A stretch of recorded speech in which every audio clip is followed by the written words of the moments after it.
that this year we added a new 8th grade academic counselor to kind of help our 8th grade families start to plan ahead and navigate through the treacherous terrain of high school coursework. And so if you guys didn't get one of these, we have some in the back. We also have coffee and pastries over here to help you guys warm up.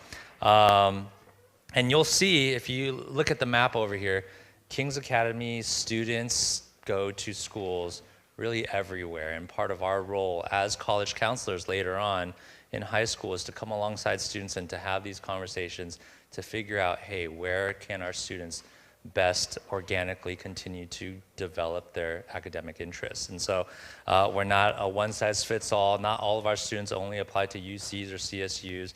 And so we look forward to being able to have those conversations later on alongside with the families as well. On the back side here is our 4-year course plan. And so today, Kathie will kind of walk us through the basics of what to expect over the next couple of years. I've let her know already, you know, we're in the thick of college application season right now. Actually, we have if you have anyone here has a 12th grader, we have college workshops taking place every Wednesday right now. So students, seniors are bringing their laptops together. They're all working on college applications. We have a big deadline coming up November 1st, so our college counselors are all there supporting the students. That's just one of the services that we offer here. I've let our counselor, our wonderful counselor, know we will touch upon some college stuff today, but it's not to scare you guys, okay? There's a positive story arc here. You know, like G.I. Joe always says, now you know, and knowing is half the battle, right? And so we just want to make sure our parents are going into the next couple of years with the tools and resources that they need to be able to set our students up to succeed. I'd also like to just quickly point out our high school principal, Christine Louie, is here in the back joining us today. So if you guys haven't had a chance to meet her, you'll see her around campus. So I'm just going to start us off with a word of prayer. Father God, we just want to thank you this morning. Father, we recognize your authority in the lives of our children, and we know that high school can be such a critical time for the development of our kids, Lord, whether socially or academically and spiritually. And so, Father, we pray for your guidance as educators and as parents, Lord, that we can be there to support our children, to raise them in the right way, Lord, to follow your leading, to be sensitive to your word through these times. Father, there's a lot of noise that comes from high school and academic rigor and even college planning, Lord, and we just pray that we keep our eyes rooted on you first and foremost through all of this, and just trust that everything will fall into place, that you have the best plan for our children. We thank you, and in Jesus' name, amen. All right, without further ado, Mrs. Kathie Montgomery. All righty. Well, again, I just want to welcome you all and thank you all and applaud you all for coming. It seems really early, I'm sure, especially if your 8th grader is your oldest, to be thinking about high school and all that's to come. And again, I am not here to scare anybody. I'm here to give you some details for you to be thinking about, okay? So, I believe we are recording. I think we're recording, and certainly we'll be able to provide the slides after. So, quick housekeeping note. Okay, so to kick us off here, a little bit about me. So as David mentioned, I'm 8th grade academic counselor. This is the first year in a new role, new position to TKA. I was actually here last year. Some of you recognize, I see Andrew, from VPA last year. I earned my AA from Chabot, BS in finance from Cal Poly San Luis Obispo. In terms of my college background, I have 20 years of tech marketing at eBay and PayPal. And I got so in love with just the idea of sending kids off to college and finding a great college fit that during COVID, I got my certificate in college counseling. I have 2 daughters. One is a junior right here at TKA, and the other is a graduate of Mountain View High School, class of 22. She's currently at Tufts. But my point here is that I have been in your shoes, right? I have been there on the cusp of high school, kind of freaked out, not knowing really what was ahead, and that's how I started my journey. I just wanted to learn, and I just, as my family likes to say, Mom got a little too into it. So here I am. So a little bit more about 8th grade academic counseling. We really, as you kind of goes, right, we're here to support you, support your students, you and your students. I think that's a really important distinction, is I feel like as parents, right, especially as you move into the high school time, that we expect a lot of your students to take responsibility for their education. And a lot of times that means the parents, take a sidestep to what's going on. But I feel like, again, as a parent, it's important to stay informed and involved. Doesn't mean you're doing the work, but you're scaffolding, right? So that's a big word that I want everyone to keep in mind. So we're here to assist with that. Again, we're going to focus on 9th grade course selection, understanding the prerequisites that are on that handout, as well as thinking about college. So high school is a lot in context of college, but we're not going to spend a whole lot of time today talking about like the strict rigor of college. We're here to talk about high school. And then lastly, that big bullet is something that I'm very passionate about, which is around bringing peace and confidence to families. So based on the survey, or the RSVP results that you guys had provided, about a quarter of you guys kind of gave the word, when I asked what are 1 or 2 words that you're feeling right now, of scared, anxious, worried, stressed, or nervous. So, and that totally makes sense, right? About half of you said you were uncertain, unknown, curious, unprepared. Also, totally makes sense. You've never been here before, so why would that be something you're kind of familiar about? I was pretty happy to see about 6 responses or so saying you're excited, you're ready to go, and so my hope is after this time together, we get more of you into that bucket, okay? And let me know if I haven't finished, completed that task. I'm also available for one-on-one meetings. I know some of you have been here already, with me already, so act surprised when you see some of the same slides. Okay, so we're here to talk about some of the big rocks of planning, and this is a primer, right? I kind of equate this a little bit to like, you're 30, 35, and you need to start thinking about retirement, right? Like, you can't wait till you're 60 to think about retirement. Like, you need to know what you need to know. And so that's what we're here today to talk about, is just the basics, the primer, okay? So we're going to touch on each of these to some degree: the college landscape, academics, extracurricular activities, a little bit on financials, four-year planning, and again, come right back to that peace and confidence. I am going to ask if you have questions just to save it to the end, just to make sure I get through the bulk of what I want to do. Okay. And college landscape. Okay, so again, big picture, right? This is undergraduate population across the United States, okay? So 21% of college undergraduates attend a 2-year community college, okay? About half attend a public 4-year institution, and about a third attend a private 4-year institution, okay? I'm gonna talk a little bit more about these. Another way to think about colleges, again, and part of my job here is to expand people's horizons, some people who aren't super familiar with the different types of schools. Some people might not have gone themselves to undergraduate college here in the United States, or even if you have, it's been a little while, and maybe you don't, you remember applying to like a handful of schools, and today that's a very different situation, okay? So the different types of schools, starting off with research universities. These are things like a UCLA, a Berkeley, even like a Stanford is it's a small-sized research institution. A lot of times these schools are focused on that research piece, and so their undergraduate focus isn't exactly where they're focusing the whole school's attention. What they are training undergraduates up to do is to do research, to study, and oftentimes to go on to a master's program or beyond. But I'm making very blanket statements, okay? So keep this in mind. It does not mean all research institutions do this. It's just the general kind of philosophy of the school. Next up is regional colleges and universities. This is like a San Jose State or a Cal Poly or a UCSD. And there are 23 kind of Cal State schools across California, all the way up from Humboldt down to San Diego. And these are really meant to serve the people within their regional area. And they're meant to be a little bit more hands-on focus and practical training, so that when you graduate from a regional college, you are set, ready to go for a profession. So I was a business major, a bunch of my friends were accounting majors, You're not going to find a lot of accounting majors at a research institution. You're not going to find a lot of physical therapy degrees at a research institution. Education, if anyone has a student who might want to be a teacher, right, those are typically going to be more towards the regional colleges, that hands-on practical training. At something like a UCLA, you're going to study education, right? So different kind of teaching. A really cute one, in my opinion, is this liberal arts colleges. And growing up here in California, I really didn't know what these were. They happen to be a lot more popular on the East Coast.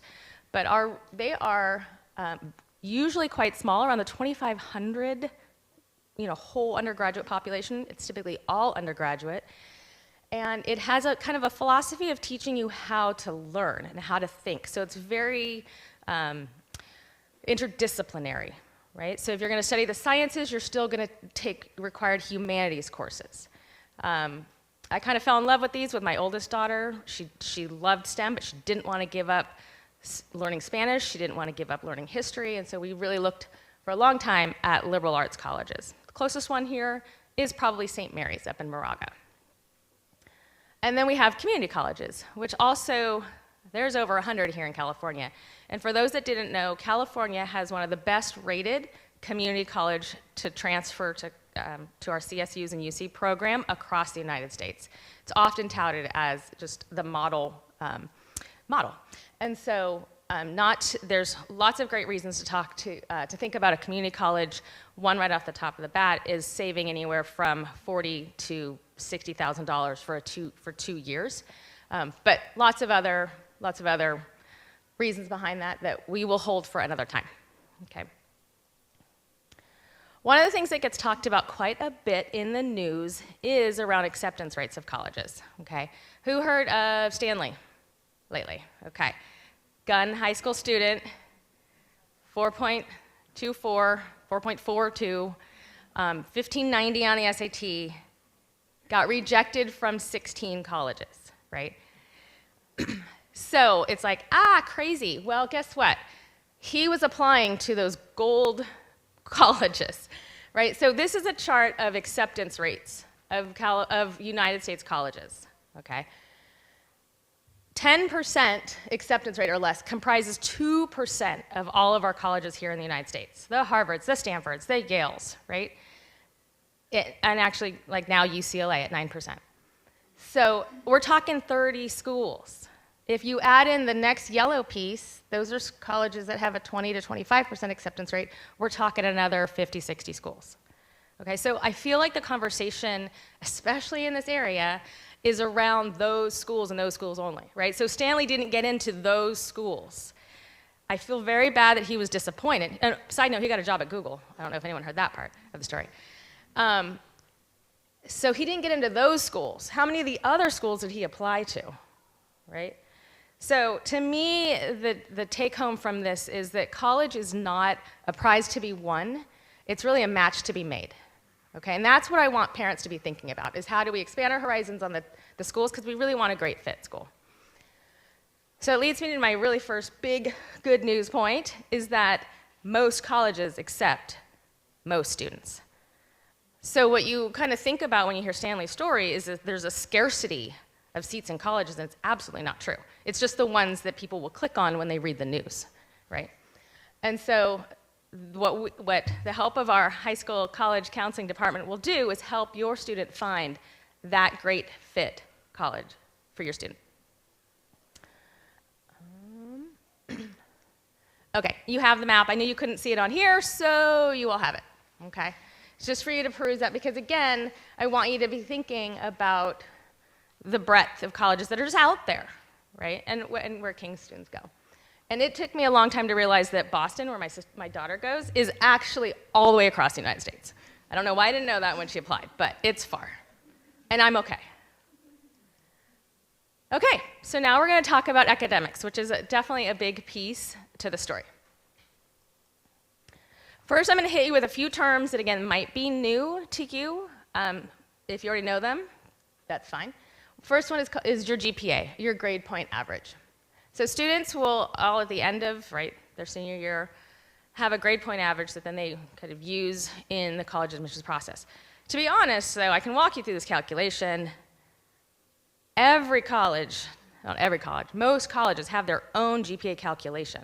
So I just want to get you familiar with how it's done and how it's done here at King's, so when you see your student's transcript, which I'll talk about in a second, you'll be familiar with what we're talking about. What is this GPA thing? Okay?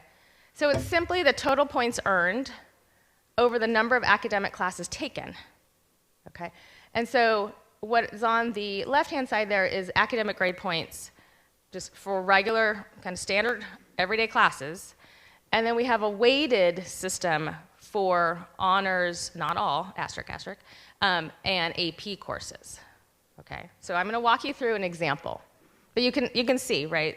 People are kind of familiar with 4 points for an A, 3, okay, and then extra grade point for a weighted class. So this imaginary student, right, you can see, took in 9th grade, English 9 honors, got a B+, geometry, got an A-, biology honors with the caret, got a B, Bible, they passed, Spanish 2 honors with a B+, gold band, because I'm a huge VPA fan, and PE. So you can see their grade point, that I just did straight, right, the number of points for each of the classes, and that grade point column, I have a 3.4. The one class in 9th grade for them had an extra grade point was biology honors. And the way you're going to know is you are going to look at the course catalog, which looks like this printed, but we don't have copies for everybody. You're going to get it the end of this year when we have the updated course catalog out for next year. And you will look through it and you'll see the little caret next to the classes. So if you're interested in knowing which courses have that extra weighted GPA, you can find it there. And so you can see that the weighted GPA is 3.6. Okay? And then we will kind of summarize it all for the end of kind of their whole high school. Okay? So it's calculated based on academic courses, as you can kind of see. PE was not part of the calculation. Bible was not part of the calculation. And yeah, other things like study hall, TA, those things are not counted as well. Okay, the next term for you is a transcript. And again, some of you are probably familiar with this because you probably had one in college as well. And this is really just the school record of all your grades and courses. And this is one of the things that we'll provide down the road to colleges. Okay? It also has planned courses as well as any enrichment courses that you've taken as well. Okay, so the big thing I want to make sure everyone takes away is the sheet that you have. And we're not going to go over this right now, but when you think about academics, wherever you are, but here at King's, we are working towards those last 2 columns, okay, where it says TKA graduation requirements and UC, CSU, A through G. You're going to hear that a million times in the next 5 years, A through G courses, okay? So these are courses that we're going to kind of make sure that every student has completed both the TKA graduation requirements and the UC-CSU graduation requirements upon completion of King's. Okay, so we will come back to this. Okay, now we're going to dive a little deeper on academics, and this is where we do need to talk about what college is looking for. So the idea being you have a sense of how to guide your student in terms of their academics, to keep kind of doors open, you could say, when you start thinking about colleges. Might be a little hard to read, I apologize for that. There's only 3 areas that I really want us to focus on in 9th grade right now. The top 3 I will read to you. It says total high school grades for all courses, high school grades in college prep courses, and strength of school curriculum. Okay? So this report is what colleges are saying are the factors that they look at the most when considering admissions into that college. Okay, so the top 3 factors end up being courses and rigor. And so we encourage, you'll see on the next slide, we encourage students to take classes that interest them and that challenge them. Okay. The next one I want to talk about is positive character attributes, because this is something that you don't have to wait till 11th grade to start working on. And this is where I feel like King's is an amazing place for your students to be, because we talk about character all the time. And the last one is kind of further down, like in the middle of the list, and this is extracurricular activities. It really depends on the school, but when you think about some of the more selective schools, the extracurricular piece is also a pretty big consideration. Just so you know, other ones on the list are things like writing, things like an essay that they'll get to counselor and teacher recommendations. Not till junior year is that really even a consideration. What you'll see really low on the list, just because it might be a question for some people, is like standardized test scores. Somewhere in there.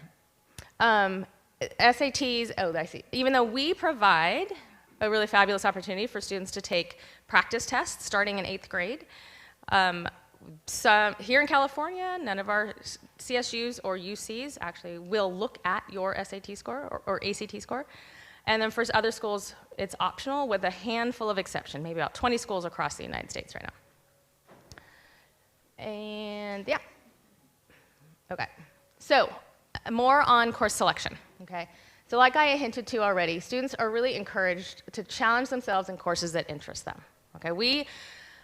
You'll see we have caps on APs. This is not something that we are saying everybody here needs to take, max out the number of APs and honors courses.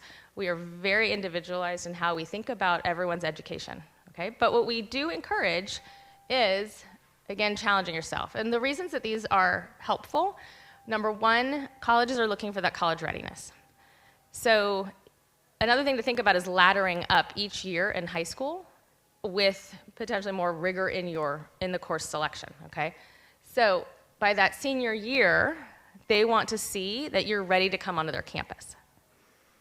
The second one is, again, they're looking for that increasing rigor, which I just talked about. And unfortunately, unlike perhaps when some of us went to school, we kind of didn't take so many heavy classes senior year. Now it's considered that last year before you get to them. And again, they're looking to see that readiness. And then last thing that colleges often look for is intentionality of what you chose aligning to a potential major or career down the road. Okay, so this is like, well, how do I know what classes to take? And no one's holding you accountable to this. Like it's okay if you thought you were going to be one kind of major and then you change your mind later. It's really okay. The idea is try to shoot for some intentionality. Okay, and so I have some examples in here. So for example, if you're an art or design major, you would probably want your student to take Discovering Art, Ceramics, Digital Design Animation, AP2D Art, English, and world language, by the way, is in all of these, okay?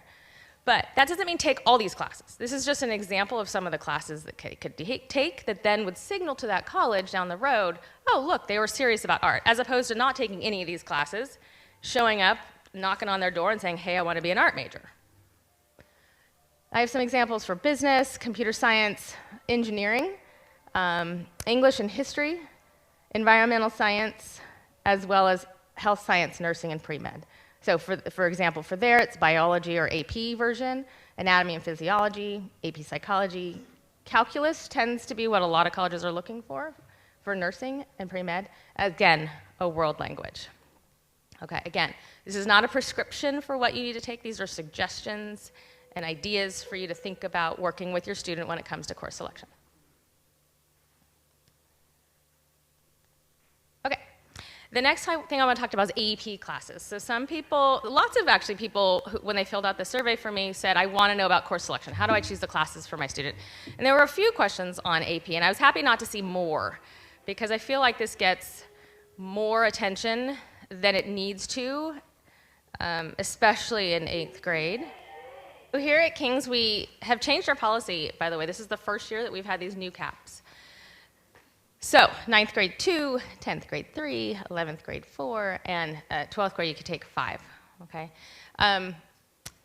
We, of course, again, encouraging students to challenge themselves. We also recognize that these AP courses are college-level courses and give students a flavor of what a college course might feel like. And again, opportunities for them to kind of learn, find their interests, as well as kind of hint to colleges that they are ready for that level of work. But I really want to pause on this note, because this to me is really important, and quite honestly the reason we came here with my second daughter. So we found that at Mountain View High School, for us, it was incredibly like peer pressure driven to take as many APs as they could, to double up on sciences, to double up on math, right? They don't have a Bible requirement the way we do, and so they have 7 periods that they can fill up however they'd like. And I had to cap my daughter's APs because I wanted her to get 8.5 hours of sleep, which was a whole, like, if I yelled at my daughter for anything in high school, it was sleep. But she was incredibly responsible. She might have been able to do more, but I didn't want her to even have to try. It wasn't worth it in my mind whatsoever. And so when I realized that King's was going to have a different philosophy around CAPS and not put that additional pressure or intentionally remove some of that pressure, I was like, I'm all in for my second daughter. So again, if you're not familiar with our process, as they go into high school course selection, they will apply for AP courses. Again, there's two courses that we allow for ninth grade, and there's not a lot of courses that ninth graders are actually eligible for. I will call out AP Chinese is one, if we think that's appropriate. Sometimes even just going down to like Mandarin 4 or Mandarin 3 might be a better place for your student. There's a math class and another computer science class that may be applicable.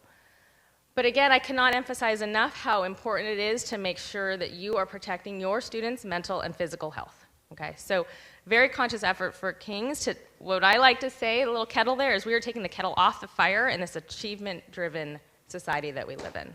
Okay, so we still offer a lot. You saw that first slide, right? You can still finish here with something crazy like 16, AP courses. But again, that's going to look very different for every student, and we want that to be okay. Okay, for some students, maybe one AP course in their whole 4 years is going to be the right number of AP courses. For other students, it's going to look very different. Okay, moving us along. Extracurriculars are the other kind of thing I want you guys to be thinking about now, but not in a way of my student has to get going, they have to be the president of a club tomorrow, okay? I want you just to know what colleges are kind of looking for when it comes to extracurriculars, and I want you to support your child in their interests. So the first point to make is it's about quality and not quantity, right? So you don't need to they don't need to be, all these different activities. It's better for them to just focus on a few things that they're interested in and maybe going deeper in those. They should honestly enjoy and care about the activities they're involved in. Nothing pains me more, or any other college counselor, who has a student come up and say, well, this will look good on my college application. That's not why you do it, okay? Colleges want decent, kind, inclusive students, right? And they're looking for who are you going to be, ultimately, on our college campus. So again, 4 years down the road, they want to see what were kind of the contributions that you might have made to the people around you. For those uber selective colleges, again, this is uber, super, super selective, they are looking for something called a spike, really sustained commitment, like huge contributions, often at achievement at the national level, right? Often quite unattainable. But I'm just kind of throwing it out there because I want you guys to be aware of kind of the range of kind of activity level that colleges can be looking for. Because on the other end of the spectrum, we have other colleges like our neighborhood San Jose State who doesn't look at extracurricular activities. All right, I have a lot of text on this slide, but again, these slides will be sent out. So what I want to talk about here is really that first row and what students can be doing and how parents, you can be helping them each of the 4 years of high school, right? So 8th grade, when it comes to activities, hopefully they're involved in something, right? And they should just be doing something they're interested in. Maybe it's a sport, maybe it's a club, lots of options, right? And if they're not, my suggestion is come 9th grade, set a goal. You will do one after-school activity and you'll do one club, but guess who gets to pick it? That student. So you can provide opportunities. You can say, how about this, how about that? I know for my kids, it was always, well, I want to do something with friends. Okay, well, let's see what we can find that, but you enjoy with friends. And then from there, we want to just kind of ladder up. So 10th grade, you're going to really not a lot more, just stay involved. If you've gotten to things you're not really that interested in, that's okay. You can drop them. But you want to kind of stay involved, and you want to start to think maybe by the end of 10th grade, too, is this something that might align with a major or a potential interest? It doesn't have to be, right? My daughter's biggest extracurricular is sports, but she's going to be a data science major, right? So her sports and her volleyball have nothing to do with that, but it's ways that she can ladder up and show more involvement. 11th grade, this is where you want to start taking on additional responsibility. Again, leadership. So going back to my daughter, this year she's not captain of the team, but she took responsibility for coming up with the team shirts and sweatshirts, right? She had everybody create a design, who wanted to create a design. She had everybody vote on the design. She got everyone's sizes. She worked with me, because I'm team mom, to help with things like getting the orders placed and all that stuff. So again, just a responsibility. She actually made one of the designs, right? Like there's just different things that she can do that's not a full-on leadership position that she can be involved with. And then 10th grade is, again, stepping up, taking a little bit more responsibility. Again, doesn't have to be a typical leadership role. I have lots of examples. So back here I have acting, singing, dancing. I have sports. Again, like in the sports world, because what I'm familiar with, she actually does play club volleyball as well. She had private lessons to develop her sport and develop her position in her sport. She's joined Fellowship of Christian Athletes. She doesn't, but I'd love for her to volunteer with youth sports. I've asked her. Or, again, just how can she be involved? How can she just be a welcoming member of the team as she's a junior this year? Right? How can she just grow and taking more responsibility to shepherd the younger players? And what I like to say around here is, yes, we're talking about this in a college-going situation or kind of framework, but we're secretly raising adults here. That's all we're really doing, is right? By the time they go off to college, we want them to have more of these laddered-up leadership skills, but we're not expecting them to do it in 9th grade. Right? So our job as parents is to help, again, scaffold is my favorite word when it comes to this, is providing that opportunity for our students to have opportunities to take leadership roles. My older daughter happened to be the captain of her cross-country team, and her senior year, she was organizing pasta parties with adults of other teammates. And it was not uncommon for her to say, hey, Mom, can I send this email? And I'd look at it and say, well, it's pretty good. I'd get rid of half those exclamation points. I might word this a little bit different, but yeah, no, I think that's great. Why don't you? And so she's like, great. So together, we trained her up on how to have conversations with adults, and it just felt like a very natural progression. So that's how I want you to think about extracurricular activities, okay? Moving on. Again, I have lots, even undecided. I don't know what my kid wants to do. Well, are they involved in church? Can they get more? Can they join the worship team at church? There's lots of opportunities. Here at King's, we provide quite a few opportunities as well. I wanted to let you know. On the art side, we have things like, all right, I know there's some KB families here. Kids love KB. Kids love KB, yes. Theater, lots of programs there. Literary magazine, and we have some honor societies within the arts as well. We have 3 sports seasons. A lot of those have both varsity and junior varsity opportunities. And then on the other side, things like student leadership, speech debate, robotics, and several either academic or language honor societies. And then our recently published student club list, which came out in the Royal Reminders, I believe last week, 80 student clubs. 80 student clubs. So if your student can't find something to get involved with, literally just come see me. We'll find something. Like, there's so many opportunities. Okay, moving on to financials. I don't have a lot to share here because, this is a huge bucket down the road. But there are a few things I just wanted to call out, okay? Number one, you're hearing about students got a full ride, this school. Okay, there are 2 types of aid. One is need-based aid, based on your income, okay? And sometimes that's provided by the government, and sometimes it's provided by the institution. And then there is merit-based aid, which is pretty much based on grades. But there's schools that offer 0 merit aid for a 4.0, 4.5, and some schools that offer $20,000 off a 3.0. So you kind of just don't know. But I just want to get you familiar with the 2 types of aid. Okay? Additionally, these are if there's any takeaways I want you to take from today around financials for college, these are them. Number 1, I want you to think about who's going to pay for college and how much you can afford.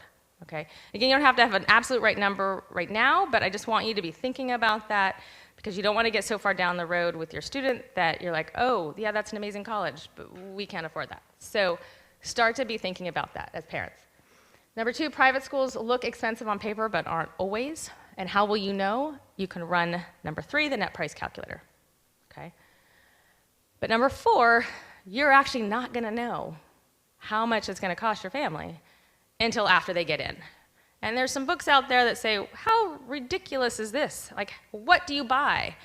that you have no idea how much it's going to cost until after you've said, hey, I want to buy it, right? So just keep that in mind. And then I have a whole bunch of terms down here. We're not going to go into these today. Again, I'm just trying to familiarize you guys with some of the language around financials when it comes to college. And if you're super, super curious, we had a fabulous presentation. It was linked in the October 20th Royal Reminders to a great speaker on financial aid. It was mostly targeted to, I would say, 11th and 12th grade families. But really, if you want an early look at kind of under the hood of some of the things I've been talking about, you can check that out. Four-year planning. Okay, so to make you aware of some of the things that King's is going to have for your students down the road, right?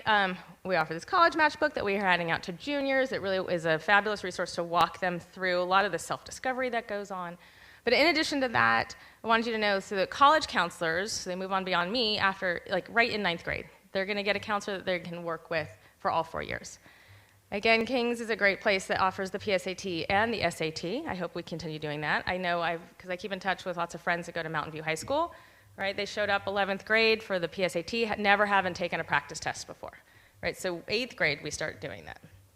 And if you haven't, like, one of the best ways to get better at those tests is to take the test. So how wonderful that we provide that opportunity. Naviance I'll talk about. We have parent nights that help bring you up to speed on what you need to know.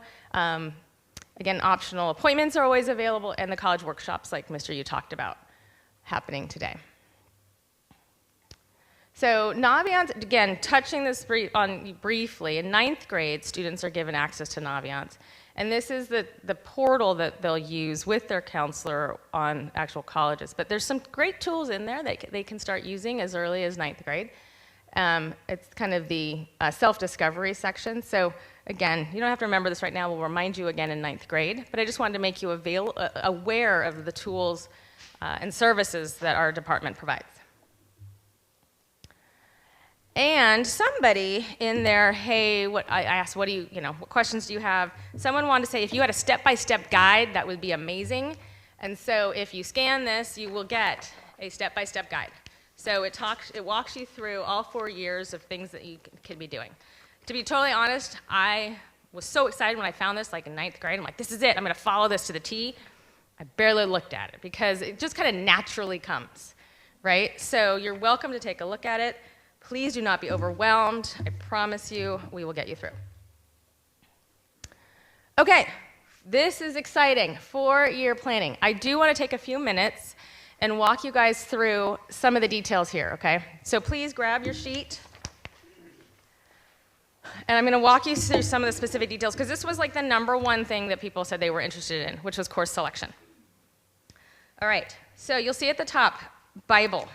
And it says right after that, semester. So they will have 1 semester course of Bible, which means they'll have another semester for an elective, okay? Sometimes we get parents, 9th grade, saying, hey, Bible's not in my child's schedule. It's because it's hiding in 2nd semester. Everybody gets PE. Who gets PE? Everybody gets PE, right? Okay, once upon a time we offered a waiver, but that was under different circumstances. Everybody gets PE. Okay, the next one to keep in mind, I was going to walk you through. If you go across, Bible is, okay, if you go to that TKA graduation requirements column, you need 30 credits for Bible, right? So they're going to take 5 in 9th grade, 5 in 10th grade, 10 and 10. And that's going to get them to their Bible credits, okay? PE, they need 20 credits to graduate from King's. So they're going to take 10 in 9th grade. Who takes PE in 9th grade? Everybody takes PE in 9th grade. Okay. After that, they need 10 more credits the following 3 years. They can take a year of PE. They can take 2 different semesters of strength and conditioning. They could be in KB. Yeah, KB.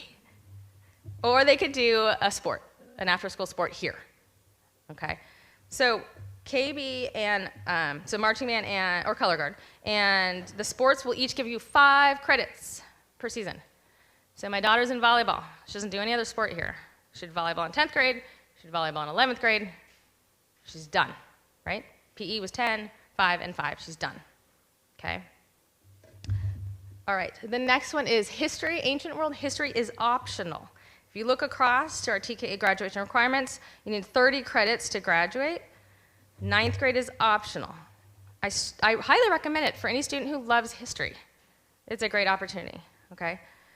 If you're not a history fan, and I wasn't, my daughter isn't, she didn't take history. So, okay, just know it's optional. But if you put it, the reason I'm spending so much time on this, if your student puts it on their course selection, they will get it, okay? All right, English, math, and science. And these are pretty much also going to be in your student's schedule. I wanted to call out that, so for English, there's English or English 9 or English 9 honors, as well as for science, there's biology and biology honors. And then for any of the maths, they also, if there's an honors version, it is based on meeting the requirements in 8th grade. Okay. So, that being said, I have for you in the slides to share with you, and it's also in the course catalog, but in case you didn't want to look there, and don't hold me to this slide if things change in next year's course catalog. But for example, if they wanted to do English 9 honors, right, you can see at the top they need to get an A- or higher in English 8. Okay? If they wanted to do geometry, straight geometry, they'd need a B or higher in algebra, and geometry honors, they need an A- or higher in geometry honor, in algebra 1. Okay? And again, biology seems to be the other popular one, so if they want to do bio honors, they need to get an A- or higher in science 8. Okay, so those are the 3 classes. They're English, their math, and their science, where 8th grade will make them eligible or not for the 9th grade course. Okay? And so similar, you can look across the chart here, and you can see for English, you need 40 credits, math, 20 credits, but strongly recommend 4 full years. Science, you can see it kind of all the things going down. I'm going to jump us ahead. To world language. So, again, this is where it gets a little tricky. For world language, you need 10 credits, so like 1 year, to graduate King's. So quite honestly, for some students, if they do AP Chinese, they would fulfill that requirement. For other students, like my daughter, she started in French 1 in 8th grade, so she went into French 2, and then she did French 3.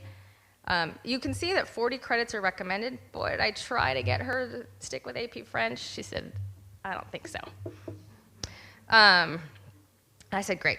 We will find you a great school. You don't need AP French. And guess what? There's hundreds of thousands of them. So again, I wasn't too worried, other than French is so cool. I wanted her to learn French.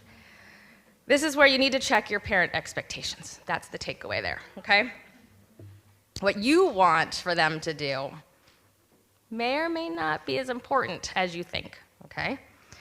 So we strongly encourage students taking as much of the language as possible. It will just serve them well. We have a lot of people who are already bilingual, and so do they need to take a 3rd language? It's kind of up to them. If they want to take a 3rd language, go for it. Okay. VPA, they need a full year VPA elective. Okay, so 2 semesters of ceramics is not going to do it. They need a full year, and it can be any point in their 4 years. Okay, so side note, if they're not taking history, maybe shoot to get that VPA elective out of the way. Okay. A couple other call-outs I have real quick is, again, 1 semester courses are fabulous for things like just exploring interests. I know a friend's daughter took ceramics last year, freshman year, just loved it. Just loved having that time, no additional homework, right? Just love being creative. I also am a huge fan of study hall. If your student is busy with extracurricular activities, my daughter plays volleyball here 5 days a week also this season, and then plays club volleyball. Man, study hall has been a huge blessing, right? Because it gives her the time in her schedule. So anyone who's really busy or just needs a break in the day, I'm a big fan of study hall, I'm not gonna lie. Okay. I do have for you guys, again, in the handouts, you're gonna see the math pathways. Okay, so this is where, for that big math column, you're going to see where your student is now, and you're going to be able to kind of project out all 4 years of their math course. There's some like nuances here. But what I will call out is geometry, although we don't recommend or encourage people to skip ahead in any math class, geometry is the one that's offered over the summer. So if you have a student who might qualify for that, might be ready for geometry, it is an option. There's a summer program here for 6 weeks, or you can do it online. Again, really recommended for anybody who is really interested in math or might think that they want maybe more of a STEM major down the road. Again, not suggested or encouraged, but an option. Okay, I am running out of time a little bit, so I'm going to breeze through this. 7 classes. Everyone's going to have 7 classes. Most students fall in those first 3 buckets. You can see all the gray ones are pretty much all the required courses. So that means you're going to have, again, I'm not really going to read this, but your last kind of option, you could have a VPA, you could have history, you could have elective or 2, okay, after the required courses. There's a couple of exceptions. We have a wonderful new pathway for students who might just need some extra time in math. And so we offer a math, an Algebra 1A and 1B 2-year sequence. And then we have some kids who like jazz band, who are willing to be here at like 7 in the morning. I think that's amazing. So that is their VPA, and they get an extra elective. I'm amazed. Okay. Bringing it home, peace and confidence. So just a reminder here of how King's is going to be here for you as a parent, okay? When I think about the difference between here and the public high school that my older daughter went to, I feel like, again, for my student here, what an amazing opportunity it's been for her to have the Christian values developing her character as part of our curriculum, right? As part of our whole school philosophy, right? These enduring relationships are things that you cannot replace. There's stories all the times about past alumni who just have developed such amazing friendships here. And we make space for that here. It's critical to who we are. Financial aid, if that is at all a consideration for anybody, please know, this is just a reminder that we do offer financial aid. And we offer competitive AP course offerings. I actually have a list of the classes compared to some of our other local high schools, and I think you'd be surprised to know that we offer pretty much the same courses. Given we're a smaller school, there's a couple of classes that it wouldn't make sense for us to have because we couldn't get a teacher to teach such a small number of periods. We also have the Academic Support Center, something that I'm very proud that King's has and has invested in. So a big piece of your student going through not just 8th grade, but all of high school is learning how to learn and taking that responsibility. And we're here to support them completely so that when they're out of here, they know how to advocate for themselves. Anybody who might have learning differences or just need some extra help checking in on homework, those executive functioning skills, we are here to support them. And then, of course, there's all the small school benefits. Things like, again, my daughter, varsity volleyball. She's a skilled and dedicated player, but man, we know so many people her same level who did not make teams at Midi or St. Francis or even Mountain View High School. We have, 140 to 160-ish kids per class. These other high schools have 400 to 550 kids per class, per grade. So just some giant benefits to our small school size. And this is pretty much where I think I wanted to wrap you guys up. So in terms of next steps for those 8th graders, you're sitting on an 8th grader. Now that you know what you know, here's what I want you to remember for them. Number 1, 8th graders do not need to think about college admissions right now, okay? They need to focus on pursuing their interests, getting involved in extracurriculars, and really just being in 8th grade, right? We want them to focus on doing well in their classes. Again, that's going to be important all through high school, all through college, so doing what they can do, and really learning how to learn, right? Developing those good study skills and life habits, getting them to be responsible for all their work, making sure they're not missing assignments, packing their own lunch, making sure their PE clothes are clean, right? These are things we want them to take responsibility for. It doesn't have to be tomorrow. Do not leave here and tell your child they have to wash their own clothes tomorrow. Participate in activities and clubs. Again, there's lots to be learned with working with other people. Cultivating friendships and having fun. Again, we want to develop those good social skills as well. So these are the areas we want your student to focus on. The rest of the presentation was for you guys as parents, okay, so that you're clear and you're aware, and that ultimately Like, your job is to focus on, like, get familiar with the process, which, again, applaud yourselves for coming and understanding that and getting a taste of what is to come.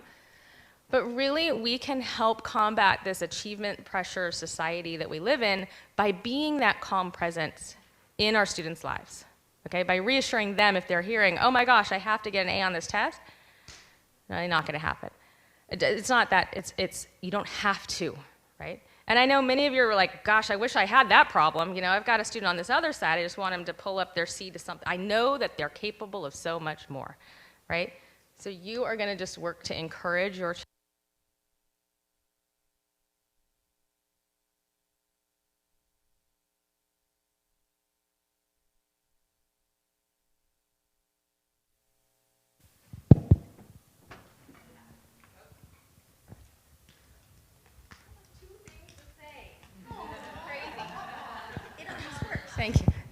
Thank you, Debbie. So really, I have one homework assignment for you guys, and it really has to do with this last bit on the slide. So who here is like me and likes to check their students' grades and facts more than they should? Okay?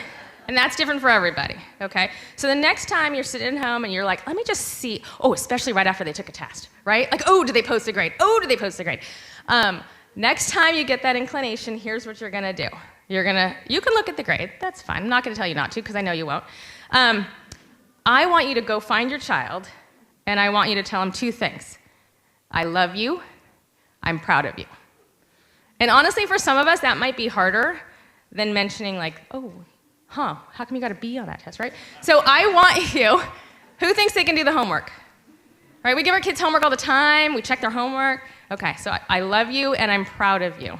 If you got more than one kid, say it to all your kids, okay? And that's pretty much all I had, and I had a slide for Q&A, but man, we are out of time. So I want to respect everybody's time commitment here. If you have to leave, please do so. If you'd like to grab something, please do so. We have some of our college counselors. We have Mrs. Schafernoff in the back.